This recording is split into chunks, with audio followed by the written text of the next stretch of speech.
हाय दोस्तों, कैसे हो आप सब लोग। आई होप सब लोग अच्छे होंगे। दोस्तों, मेरे पास में एक क्वेरी आई थी जिसमें पूछा गया था कि सर पीपीडीटी और टीएटी में क्या डिफरेंस है।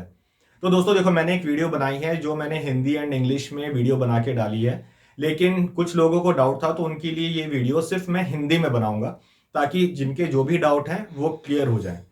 तो स्टार्ट करने से पहले, हाय दोस्तों, मेरा नाम अमित मलिक है एंड मैं एक एयरफोर्स पायलट हूं। एंड मैं इस वीडियो में आपको एक्सप्लेन करूंगा पीपीडीटी और टीएटी के बीच का डिफरेंस।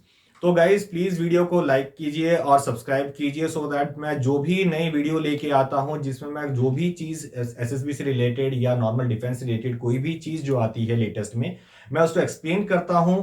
एंड मैं कोशिश करता हूं कि उसको बहुत ही सरल लैंग्वेज में आपको समझा सकूं, ताकि आपके जो भी डाउट हैं वो आपके क्लियर हो जाएं। तो आइए दोस्तों, स्टार्ट करते हैं। अब हम देखते हैं कि पीपीडीटी और टीएटी में सबसे बड़ा डिफरेंस क्या होता है।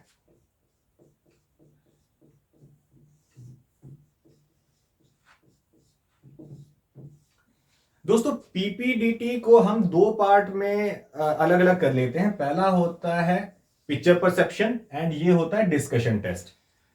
टीएटी का फुल फॉर्म होता है थीमेटिक एपर्सेप्शन टेस्ट। ये होता है आपका स्क्रीनिंग पार्ट वन की प्रोसेस होती है। ये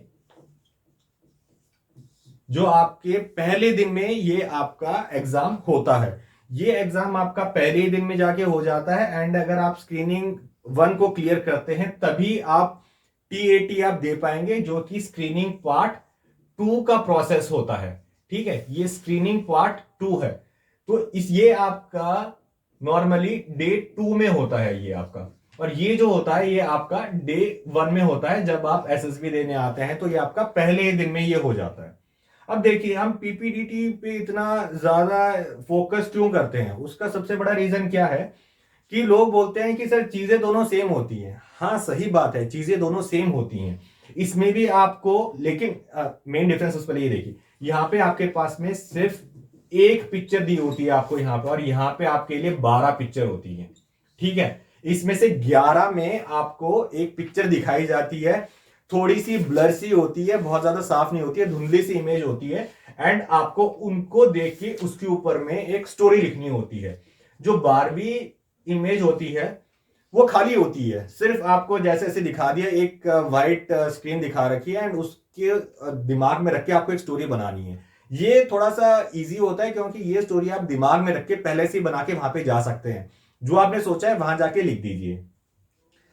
टाइम लिमिट की बात करते हैं। यहां पे भी आपको एक जो पिक्चर है वो 30 सेकंड के लिए दिखाई जाती है और यहां पे भी आपको 30 सेकंड के लिए दिखाई जाती है। यहां पे आपको 4 साढ़े 4 मिनट मिलते हैं, अप्रोक्सीमेटली 4 4.5 मिनट। इतने में आपको स्टोरी लिखनी है, वो ही इतने ही टाइम में, 4 साढ़े 4 मिनट के आसपास में, इतने ही टाइम में स्टोरी आपको यहां पे भी लिखनी है। सबसे बड़ा डिफरेंस, यहां पे जो आप स्टोरी लिखते हैं उसके बाद में इसके ऊपर डिस्कशन भी होता है, लेकिन टीएटी में कोई डिस्कशन नहीं होता है। There is no discussion. हम डिस्कशन बोलते हैं तो भैया डिस्कशन होना ही नहीं है। ठीक है, इसके ऊपर कोई डिस्कशन नहीं होगा, कोई बात नहीं होगी। ये तो आपने लिखा और जमा कर दिया बस, उसके बाद में साइकोलॉजिस्ट का काम है, वो इसको पढ़ेगा एंड उसके हिसाब से देखा गया कि भैया आप जो बताना चाहते हैं वो चीज सही है, गलत है, या आपकी पर्सनैलिटी कैसी, जिसके बारे में आप बता रहे हैं। वहां पे आप बोलते तो बहुत कुछ है कि मैं ऐसा बंदा हूं, मैं वैसा हूं, मेरी सोच ऐसी है, मैंने ऐसा कर दिया। लेकिन जब आप ये इसको लिखते हैं तो ये आपके ओएलक्यू वाले एक पार्ट होता है जिसके अंदर में बहुत बड़ा ना रोल प्ले करता है। इसमें समझ में आ जाता है कि हाँ भैया उसने जो बताया या सिर्फ पढ़ के आया है, कि कहीं से भी उसने पढ़ के आया और ये स्टोरी लिख दी। तो थोड़ा सा इसके बारे में ना, हमें अगर कोई चीज स्टोरी ऐसी लिखनी है तो अपने आप को उस सिचुएशन में डाल के देखो। आपको जो भी एक नॉर्मल पिक्चर दिखाई जा रही है उस पिक्चर में खुद को डालो। खुद को डालोगे और उसके बाद में समझने की कोशिश करो कि यार इसमें अगर मैं होता तो मैं क्या करता, मेरा सबसे पहला एक्शन क्या होता, मैंने क्या काम किया होता इस सब में, अगर मैं ऐसा होता तो मेरे हिसाब से स्टोरी कैसे जानी चाहिए। तो देखिए, इसमें क्या है कि आपको समझना पड़ेगा कि जो भी हम लिखने जा रहे हैं उसका जो अंत होना चाहिए, जो भी उसकी एंडिंग होनी चाहिए दोस्तों, वो ना एक मतलब पॉजिटिव साइड में खत्म होनी चाहिए, कि मतलब उसका एंड अच्छा होना चाहिए। ये नहीं कि आपने कुछ भी देखा उसमें कैसा भी लिखा हुआ है और आपने बस स्टोरी के नाम पे, क्योंकि आपको लिखनी है, आपने वहां पे स्टोरी लिख दी। ऐसा नहीं है। तो उसमें सबसे पहले तो आपकी नकारात्मक सोच ही वहां पे दिखाई दे जाएगी, आपकी निगेटिव सोच जो होगी वो वहां पे आ जाएगी। तो कहेगा जब अपनी सोच में ही इंसान इतना निगेटिव है तो यार ये क्या करेगा, ठीक है। तो आपके चांसेस जो है गिर जाते हैं नीचे, तो आपको वो नहीं करना है। अपनी सोच को सकारात्मक रखिए, अच्छा सोचिए, पॉजिटिव सोचिए। अगर खुद होते तो भैया मैं इस सिचुएशन से निकल आता और मैं इसका जो है ऐसे इसका एक सॉल्यूशन निकाल के दे देता। वो है मेन चीज। इसमें भी जब आप यही चीज कर रहे होते हैं, आप सोच के लिखते हैं, तो आपके पास में देखिए 30 सेकंड में जनरली आपको स्टोरी अपने दिमाग में बना लेनी है। अब देखिए, इंग्लिश में आपको स्टोरी लिखनी है, इसके सिवा आप कुछ नहीं कर सकते, क्योंकि हिंदी में आपको स्टोरी नहीं लिखनी है, आपको इंग्लिश में स्टोरी लिखनी है, तो उसमें आप कुछ नहीं कर सकते, आपको लिखनी ही है। अब 4-4.5 मिनट में आपको वो स्टोरी लिखनी है वहां पे। तो आप इस टाइम पे जो भी आपने सोचा है उसको लिखना शुरू कीजिए, और दिमाग में ये मत रखिए कि यार अब क्या करूं, अब क्या करूं, क्योंकि आपने स्टोरी बना ली है तो बस उसको लिखते चले जाइए। जब आप वो स्टोरी लिख दें तो ये सोचिएगा कि आपने पॉजिटिव एंड दिया है। मतलब इसको आप पहले से दिमाग में रखिए कि मेरे को जो स्टोरी जब मैं लिखना शुरू कर रहा हूं तो पहले से दिमाग में मेरा पॉजिटिव एंड क्या है, स्टोरी खत्म कहां पे हो रही है, अच्छे से स्टोरी खत्म हो रही है, मैं जो समझाना चाह रहा हूं लोगों को समझ में आना चाहिए कि मैं बताना क्या चाह रहा हूं, इसका कोई एक मतलब बनना चाहिए। ऐसा नहीं है सिर्फ पैर की स्टोरी आपने बना के वहां पे डाल दी है। अगर उसका कुछ मतलब बनता है तो मतलब समझ में आना चाहिए कि, और लोगों को लगना चाहिए नहीं यार दम है मतलब बंदे की स्टोरी में। तो जैसे कोई हम एक नॉर्मल एग्जाम्पल ऐसे देख लीजिए कि जैसे हम मूवी की बात करते हैं, कई मूवी में हम क्या कहते हैं, भाई यार क्या बेढंगी मूवी बना दी, ना सिर पैर की बात करता है, बस मूवी बना के डाल दी है। तो सेम चीज हो जाती है, कोई उसको एक्सेप्ट नहीं करता। लेकिन यहाँ पे जब आपका डिस्कशन होगा और आपकी स्टोरी में दम है, तो भैया ऑब्वियसली बात है कि लोग आपके साथ में जाना चाहेंगे वहां पे। यहाँ पे क्या होगा, अगर बच्चे ऐसे बैठे हुए हैं यहाँ पे एक ग्रुप में 10 से 15 के आसपास में जनरली आपके साथ में बच्चे बैठे रहते हैं, यहाँ पे आपका इंस्ट्रक्टर बैठा रहता है। अपनी स्टोरी जब आप बोलते हो ना तो आसपास में यहाँ पे देखो, इंस्ट्रक्टर की तरफ में मत देखो आप, क्योंकि ठीक है वो आपको देखने के लिए बैठा है, उसे पता है आपका कॉन्फिडेंस लेवल जो है नजर आता है उसके बाद में जिस हिसाब से आप बात करते हो। तो देखिए उनको वो भी देखना है कि भैया बंदा एक नए ग्रुप में कैसे अपने आप को एडजस्ट कर लेता है, ठीक है। तो हम सोशल एडेप्टेबिलिटी की बात करते हैं कि भैया किसी भी नई जगह पे नई सिचुएशन में हो गया तो वहां पे हम अपने आप को कैसे वहां पे अपने आप को ढालेंगे। हम भैया लोगों के सामने नर्वस तो नहीं हो जाएंगे, मैं लोगों को भैया कैसे कन्विंस करूं कि हाँ यार मेरी स्टोरी सही है। तो आप में जो एक्सप्रेस करने की जो आपकी क्षमता है, लोगों को अपनी तरफ लाने की जो क्षमता है वो देखी जाती है। यहाँ पे देखा जाता है कि यार बंदे में कितनी ताकत है, कैसे बंदा जो है आगे बढ़ने की ताकत है, उसको भैया जीतने का उसमें हौसला है, उसमें दम है। ये चीज आपको यहां से दूसरी साइड में लेके जाएंगी।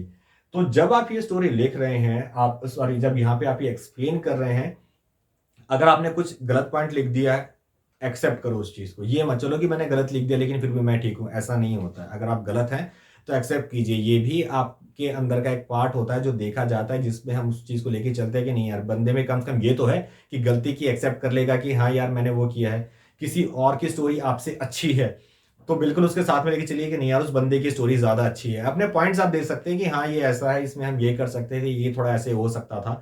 तो लेकिन फाइनली जो बंदे की स्टोरी है आप सब उसके साथ में जाएंगे, डिस्कशन होगा आपका, और एक बंदे को सिलेक्ट किया जाएगा जो कि भैया स्टोरी बताए। यहाँ पे एक और चीज ध्यान रखनी है कि जब आप स्टोरी बताने आए हैं, अपनी स्टोरी बोलने के बाद में आप बाकी लोगों की स्टोरी भी सुनिए। आपके पास में स्टोरी लिखने के बाद से यहाँ तक आने का जो टाइम था, उस टाइम में अपनी स्टोरी को अपने दिमाग में बैठा लीजिए कि आपने क्या स्टोरी लिखी है। यहाँ पे आने के बाद अपनी स्टोरी बोलने के बाद में आप बाकी लोगों की स्टोरी सुनिए, क्योंकि अगर आप नहीं सुनेंगे तो आप मिस आउट कर जाएंगे। आप ये पता ही नहीं चलेगा कि इस बंदे ने क्या बोला, इस बंदे ने क्या बोला, इस बंदे ने क्या बोला। आप अपनी बोलने में लगे हुए थे क्योंकि आपके दिमाग में सिर्फ ये चीज चल रही थी कि जो मेरी स्टोरी है वो कैसे है क्या नहीं है। जब आप सुनेंगे तभी तो आप बता पाएंगे कि यार इस बंदे की स्टोरी सही थी कि नहीं थी, या मेरी स्टोरी उस बंदे की स्टोरी से बेटर थी। कंपेरिजन तो चल ही रहा होगा, इमीडिएटली जैसे ही आपका नंबर आएगा आपने बोल दिया होगा। तो उस चीज को देख के वहां पे जाइए, अपने आप को एक्सप्रेस कीजिए, दिखाइए कि भैया आपकी स्टोरी अच्छी है, जो आपने लिखा है उसमें दम है, और जो भी आपने स्टोरी लिखी है उसको प्रूव कीजिए कि नहीं यार ये स्टोरी अच्छी है और ये स्टोरी इस वे में अच्छी है।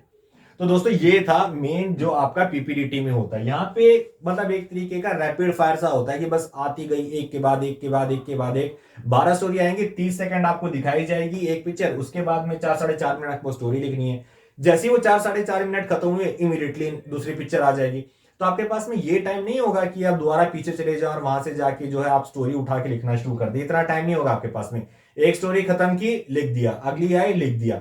हाँ, इतना टाइम मैं आपको बोल सकता हूं कि आप एक तरीके का मतलब एक काइंड ऑफ चीट कोड की जैसे बात की जाएगी तो वो हो सकता है, लेकिन वो भी नहीं है, क्योंकि देखिए जब तक वो उठाने जाएगा, ये कह लीजिए कि भैया आपका गुड लक फैक्टर है कि भैया जब तक वो इसको उठाने आएगा स्टोरी को, आपकी जब तक कॉपीज कलेक्ट करने आएंगे, क्योंकि आपको बुकलेट भी लिखनी होती है, जब तक लिखने आएंगे, अगर आपने कुछ स्टोरी बीच में आपकी रह गई थी, आप दूसरी स्टोरी पे आ गए, आपने जो पॉइंट लिखा था दिमाग में तो हो गए, उसे देखिए और फटाफट जितना अगर आपका कुछ बचा था, कहीं आपने छोड़ दिया था, तो उसे लिख के कंप्लीट कर दीजिए।